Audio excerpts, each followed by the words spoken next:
Selamat pagi semuanya, puji Tuhan. Pagi ini kita akan melihat di dalam Ester pasal yang keempat, ayat yang ke-16. Saudara, konteksnya adalah Mordekai mendesak kepada Ester supaya menghadap raja karena bangsa Yahudi terancam untuk dimusnahkan. Dan ketika itu di dalam ayat 16, ini respon Ester kepada Mordekai. Pergilah, kumpulkanlah semua orang Yahudi yang terdapat di Susan, dan berpuasalah untuk aku. Janganlah makan dan janganlah minum 3 hari lamanya, baik waktu malam, baik waktu siang. Aku serta dayang-dayangku pun akan berpuasa demikian. Dan kemudian aku akan masuk menghadap raja, sungguh pun berlawanan dengan undang-undang. Kalau terpaksa aku mati, biarlah aku mati. Saudara, pada waktu itu kalau seorang istri atau gundik ya, itu tidak dipanggil menghadap raja, itu hukumannya bukan sekedar dipecat. Kalau Ratu Wasti itu cuma dipecat, nggak sampai dibunuh. Tetapi kalau seorang istri termasuk selir juga, kalau berani menghadap raja tanpa dipanggil, maka itu ancamannya hukuman mati. Dan ketika itu ini yang dikatakan Esther, dalam bahasa Inggrisnya bagus sekali ya, if I perish, I perish. Jika aku binasa, maka ya sudah, jadilah binasa. Saya menemukan bahwa di kitab Esther ini banyak hidden meaning. Ada banyak sekali arti-arti yang tersembunyi. Setelah kalimat if I perish, I perish, setelah kalimat jika aku terpaksa mati, biarlah aku mati, Anda akan menemukan ada beberapa kali kata Esther diucapkan, sekitar ada 14 kali. Kata Esther diucapkan, nama Esther dipanggil, istilahnya nama Esther itu dirujuk selama 14 kalian setelah kalimat ini. Dan yang amazing, yang luar biasa, setelah kalimat ini, dari 14 kali itu, sekitar 13 kalian, nama Esther istilahnya gini, nama Esther dirujuk dengan menggunakan status ratu. Jadi, beberapa kali Anda akan temukan Esther sang ratu. Contohnya ya, kita lihat Esther 5 ayat 2. Ketika raja melihat Esther, sang ratu. Jadi setelah kata if I perish, I perish, itu ada dari 14 kalian kata Esther disebut, ada sekitar 13 kali itu dirujuk juga dengan istilah dengan sebutan ratu.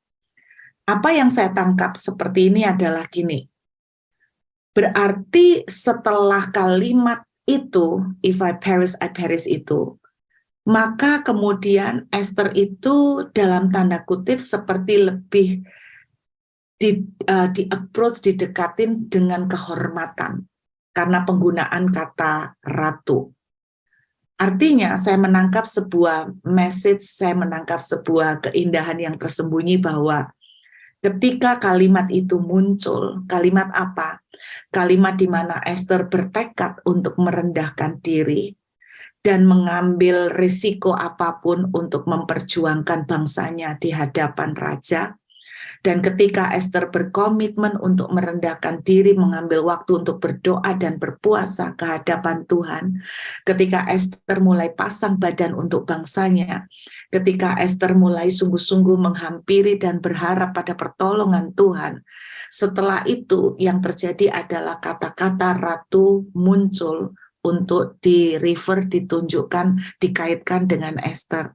Yang saya tangkap adalah begini, rupanya penulis seperti saya bilang, kitab Esther, Alkitab itu sebetulnya juga merupakan kitab sastra ya.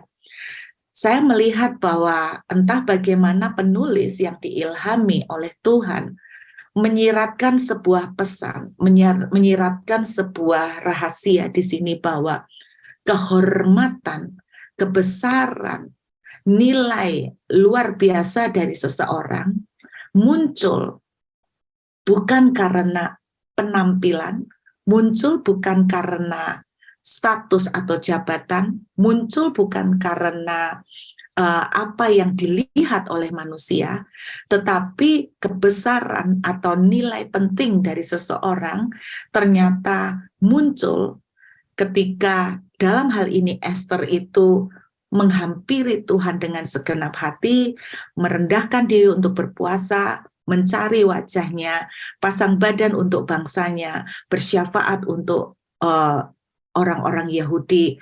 Jadi disitulah rupanya nilai kebesaran, value-nya Esther itu muncul. Kebesaran Esther itu muncul. Bukan karena posisi, tetapi karena apa yang dia kerjakan. Nah, tidak kebetulan, saudara, nama tokoh yang ada di kitab Esther semuanya punya makna.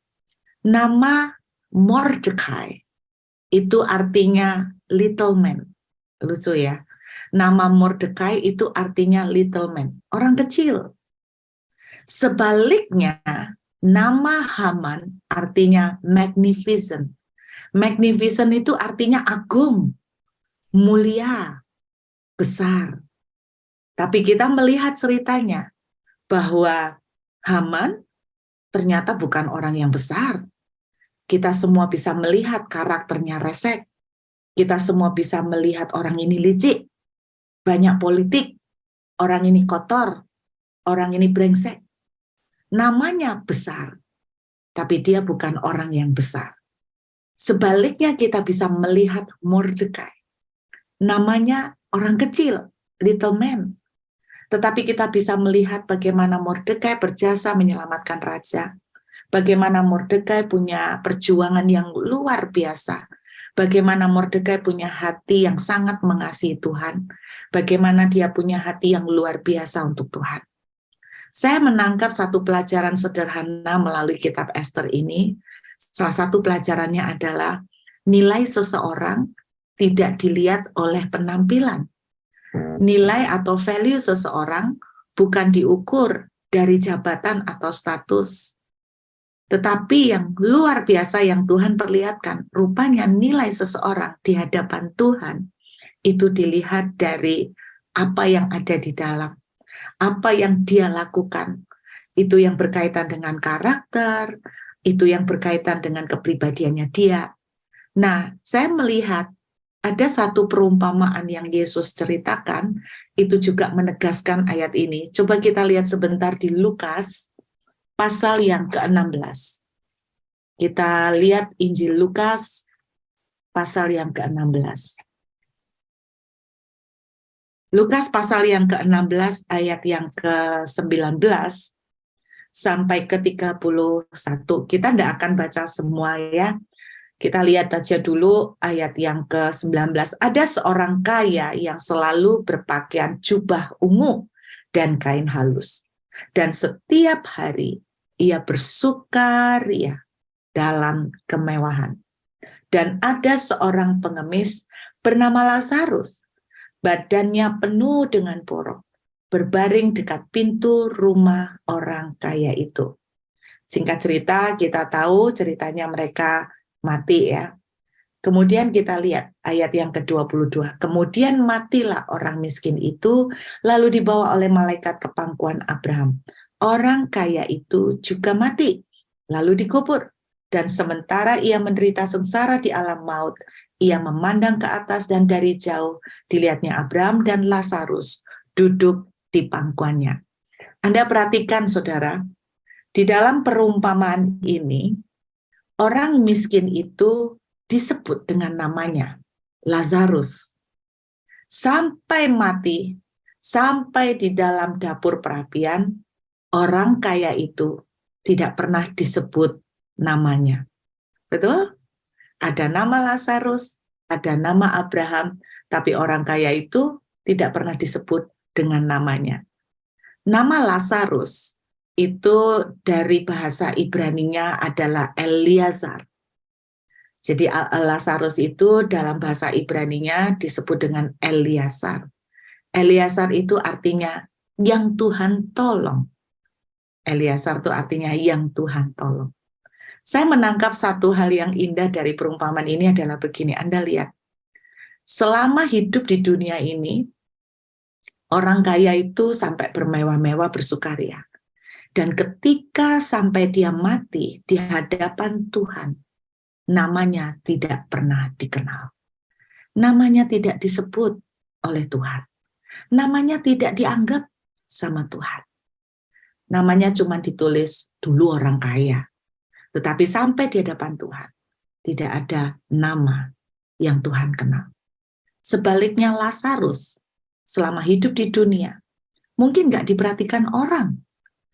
Bahkan orang itu sambil lalu lewat, nggak ada yang perhatiin, cuek semua. Tetapi luar biasa, Alkitab menceritakan, Tuhan mengenal namanya, Lazarus.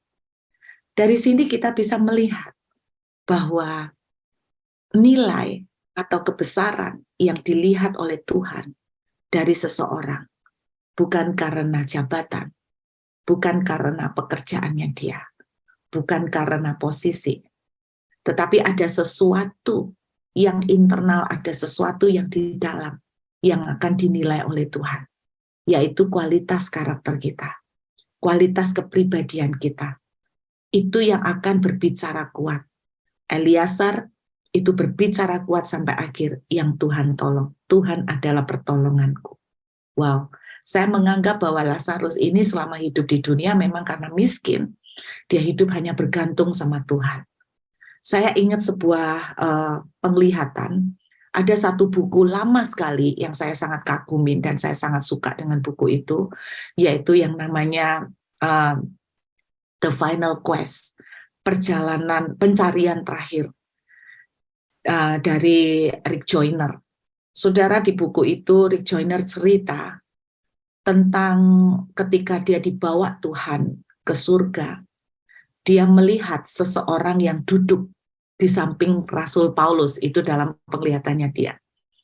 Nah, ketika dia berkenalan dengan orang yang duduk di samping Rasul Paulus, ternyata orang ini dulunya riwayatnya adalah seorang pengemis.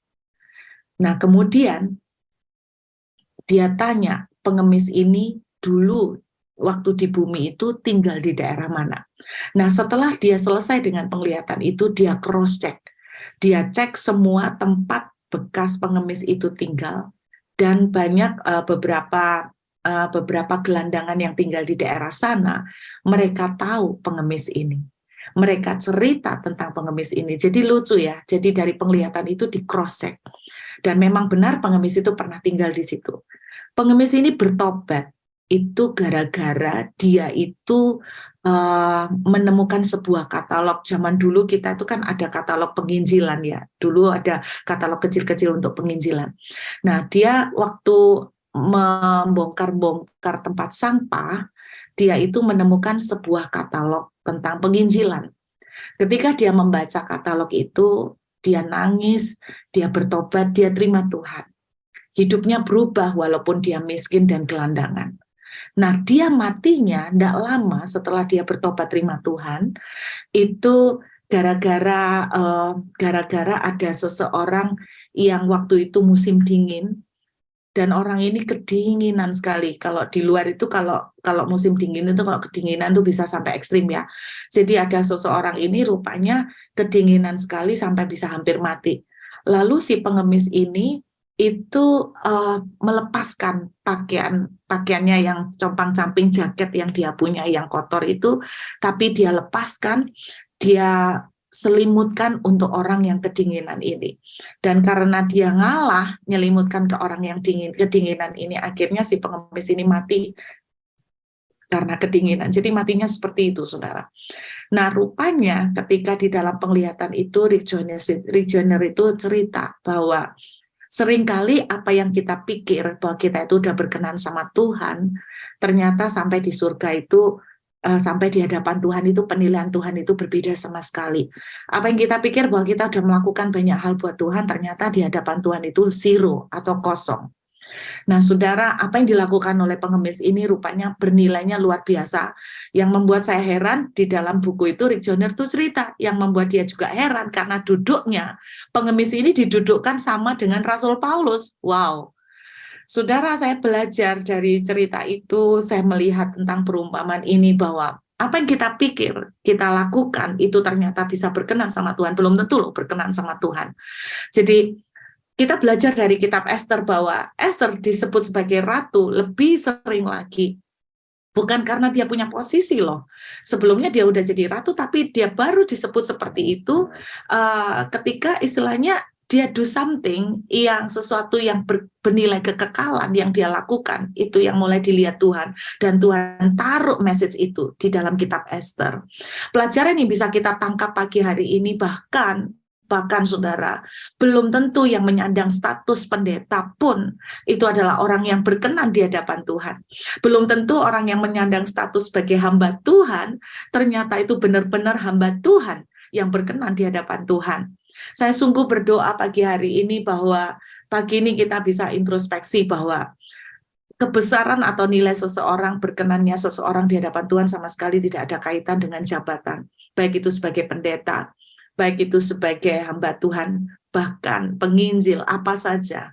Saudara, belum tentu bahwa nilai kita di hadapan Tuhan itu begitu bagus. Saya sungguh waktu baca ini, Tuhan mengingatkan saya seperti untuk refleksi, untuk introspeksi, bahwa apa yang ada di dalam itu yang dilihat Tuhan. Nilai-nilai kita, hati kita buat Tuhan, kasih kita kepada Tuhan, kesetiaan kita, komitmen, dedikasi kita kepada Tuhan, bagaimana kita bergantung kepada Tuhan, itu semua yang penting, itu semua yang bermakna. Saudara, saya percaya bahwa seperti Lazarus, saya berdoa bahwa ketika Tuhan memandang kita, walaupun dipandang oleh manusia enggak, walaupun di dunia ini enggak dipandang sama orang, tapi ketika kita berhadapan dengan Tuhan, Tuhan bisa berkata, "Sabaslah hai hambaku yang setia, aku berkenan kepadamu." Saya berdoa pagi hari ini, saudara, biar kita tuh belajar seperti Mordekai juga. Walaupun namanya little man, tetapi he is great di mata Tuhan. Haman adalah punya arti magnificent, tapi dia kecil di mata Tuhan. Saya berdoa seperti Lazarus, tidak dihargai oleh orang, tapi dihargai oleh Tuhan. Amin, saudara. Jadi nggak apa-apa kalau kita nggak dihargai orang. Yang penting kita dihargai Tuhan. Justru ngeri kalau kita itu terlalu banyak disanjung-sanjung orang. Kita merasa keenaan, kita merasa comfort zone, ternyata di hadapan Tuhan kita dibuang. Saya berharap mari kita punya hati pagi hari ini. Saudara, kita mau menjelang akhir tahun. Setiap akhir tahun, saya punya satu tradisi pribadi. Saya selalu tanya sama Tuhan, Tuhan, bagaimana penilaian Tuhan tentang Ruth setahun ini? Saudara akan kaget kalau saya ceritakan hasil dari tiap tahun. Anda jangan pikir bahwa, wah bagus, wah hebat, oh ada banyak hal yang saya belajar tentang penilaian-penilaian Tuhan. Satu kali pernah, pada waktu satu akhir tahun gitu, saya ngomong, Tuhan, bagaimana apa yang sudah Ruth lakukan selama waktu 1 tahun ini. Secara manusia mungkin kita udah melakukan banyak hal. Tapi kemudian cara Tuhan menilai itu beda.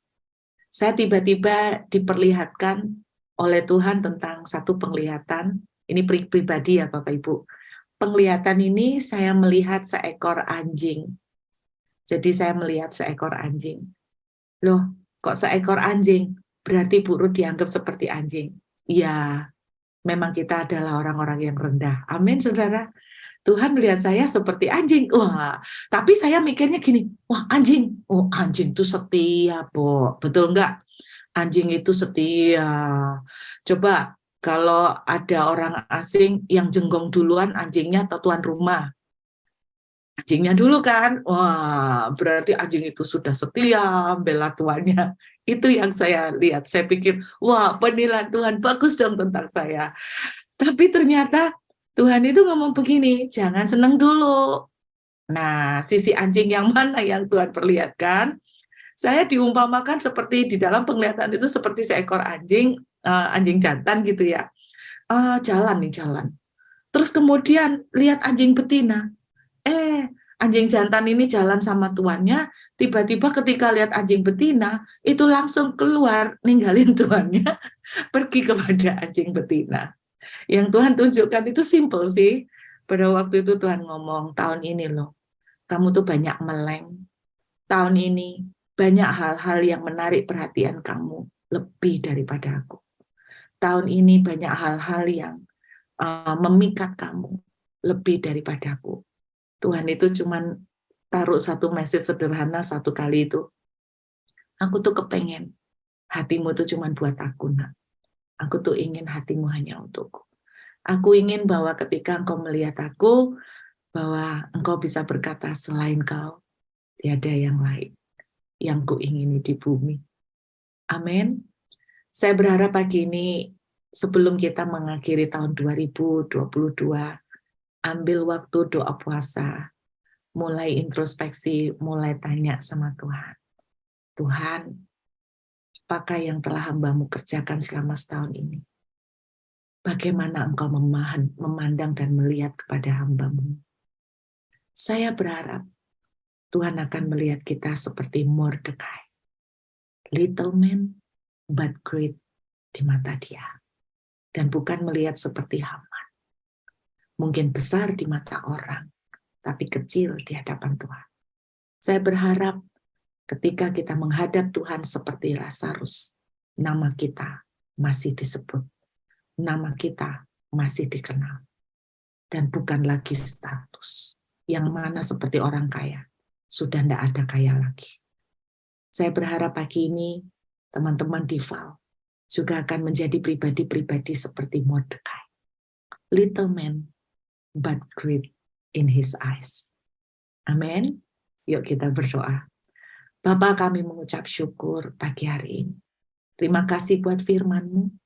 Meteraikan firman menjadi kekuatan dan rema bagi kami.